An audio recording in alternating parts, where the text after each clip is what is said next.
Abordando ya el contenido de lo que es nuestra Ley 2466 del año 2025, lo primero que debemos tener en cuenta, y anotémoslo, tengámoslo por ahí muy presente, es el 25 de junio del 2025. Este día fue el día en que se firmó por parte del presidente de la República esta ley y por lo tanto entró en vigencia. Esta es la fecha de la cual parten todos los cambios, las modificaciones y demás ajustes que esta normatividad trae. Y lo primero que me trae esta normatividad es simplemente el, los principios los principios de la norma. Estos principios antes los teníamos en la jurisprudencia. Los abogados siempre estamos hablando de jurisprudencia, siempre estamos hablando de principios, siempre estamos hablando de interpretación. En el derecho laboral teníamos unos principios que estaban contenidos dentro de lo que las cortes habían dictado en los fallos de cada uno de sus casos que llegan a su conocimiento. Esta ley lo que hace es traer a rango de ley estos principios. ¿Cuáles son estos principios y en qué nos impactan? En que estas palabras, que ya vamos a explicar cada una de ellas, serán esas luces de interpretación sobre las cuales se van a leer y se van a aplicar todas estas normas que vamos a ver y todos estos derechos y todos estos deberes sobre los cuales vamos a hablar a continuación.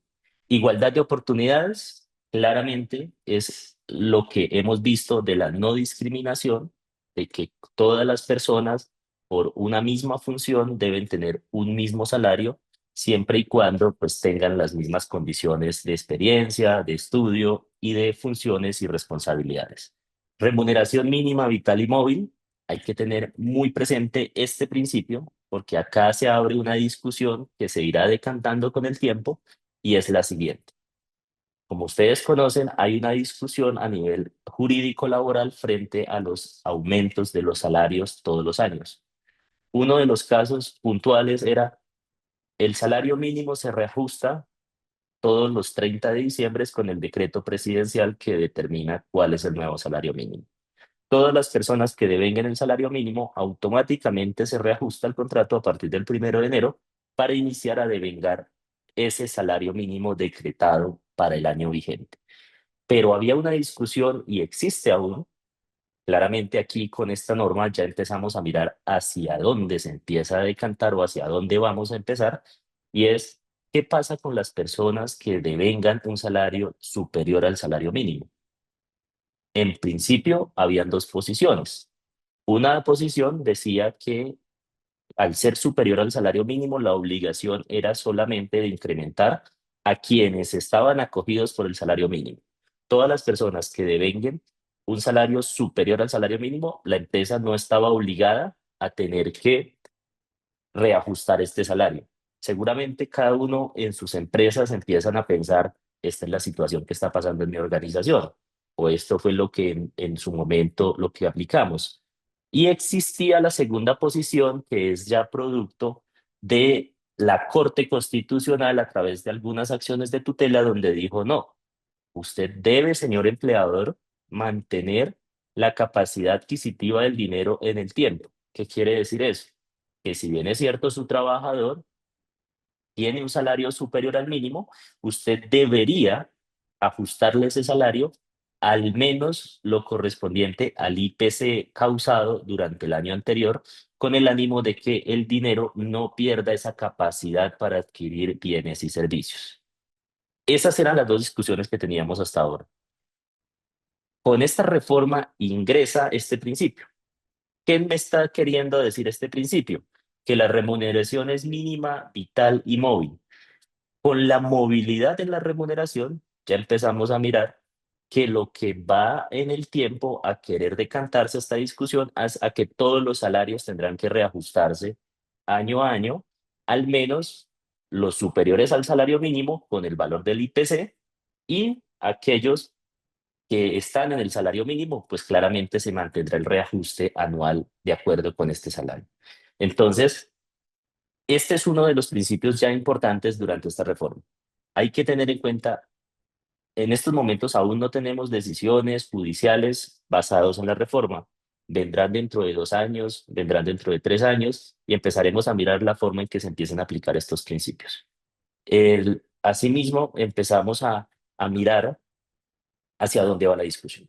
Estabilidad en el empleo, ya lo hablamos hace un momento, lo que estamos buscando es que los empleos se mantengan. Irrenunciabilidad sobre los derechos. ¿Qué quiere decir esto? Esto también viene de la jurisprudencia, es una tendencia sobre la cual simplemente lo que buscamos es que esos derechos, recuerden que el derecho laboral tiene, hay unos derechos ciertos e indiscutibles hacia los trabajadores. ¿Cuáles son esos? Las cesantías, las vacaciones, los intereses de las cesantías, un salario. Estos derechos son irrenunciables. Así yo quiera, así yo empleador quiera firmar y decir, no quiero cobrar mi salario, la ley me dice, ese acuerdo no es válido. Esta irrenunciabilidad de derechos viene ratificada en esta reforma y claramente estos eran principios de los cuales se hablaba antes del 25 de junio del 2025 porque la jurisprudencia lo tenía y porque a través de los jueces podía uno invocarlos y aplicarlos, pero ya la misma ley los trae. Facultad para transigir y conciliar, siempre y cuando se trate de derechos inciertos, irrenunciables. ¿Qué quiere decir esto? Nada de lo que esté en la ley se puede negociar porque son derechos irrenunciables del trabajador. Pero los beneficios, las adiciones, las situaciones inciertas futuras que no hacen parte de esos derechos ciertos del trabajador podrían ser conciliados y transigidos.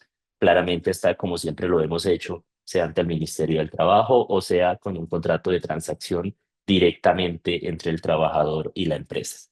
Favorabilidad, todas las normas, esto sí ya lo teníamos antiguamente, todas las normas laborales, todas las situaciones inciertas, dudosas o que en principio no tengamos seguridad, deben interpretarse a favor del trabajador. Primacía de la realidad sobre las formas, pesa más la realidad que lo que tengamos en los contratos. Por ejemplo, una discusión muy decantada sobre esto es el tema de los contratos de prestación de servicios. Contratamos a una persona que por ley debería ser trabajador, pero le hacemos firmar un contrato de prestación de servicios. Entonces, esto lo que tiene es que dice la ley, no importa que esta persona tenga la forma de un contratista, haya firmado un contrato de prestación de servicios, si la realidad me demuestra que existen los elementos para que exista un contrato de trabajo, ese contrato de trabajo será el que prima sobre esa formalidad que usted hizo durante la vinculación del trabajador. Las garantías sobre seguridad y salud en el trabajo, capacitación sobre los descansos. Esto es un punto que está muy en boga, el tema de prevención de los riesgos. Esto es un tema que está muy en boga frente a los temas de inspecciones del Ministerio del Trabajo. Todos hemos visto en los medios de comunicación en los últimos meses que el Ministerio del Trabajo ha estado en unas grandes cadenas de restaurantes, de tiendas, en Cartagena, un tema de una empresa de productos de pescado. Todas estas situaciones se han generado por iniciativa del Ministerio del Trabajo, precisamente con esas garantías sobre seguridad y salud en el trabajo, velando por la seguridad en la operación, velando por la salud de los trabajadores y claramente imponiendo pues unas sanciones a los empleadores o a las empresas que no cumplan con estos principios.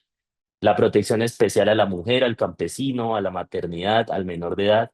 Estas son situaciones que ya se han venido decantando con las discusiones jurisprudenciales principalmente, las acciones de tutela, los fueros de salud, las estabilidades laborales reforzados por cuestión del embarazo de las mujeres, la no discriminación a las mujeres por su estado de salud, la no discriminación a las personas con enfermedades catastróficas, llámese VIH, llámese cáncer, llámese enfermedades huérfanas incapacitantes, que son las que acá esta ley busca proteger.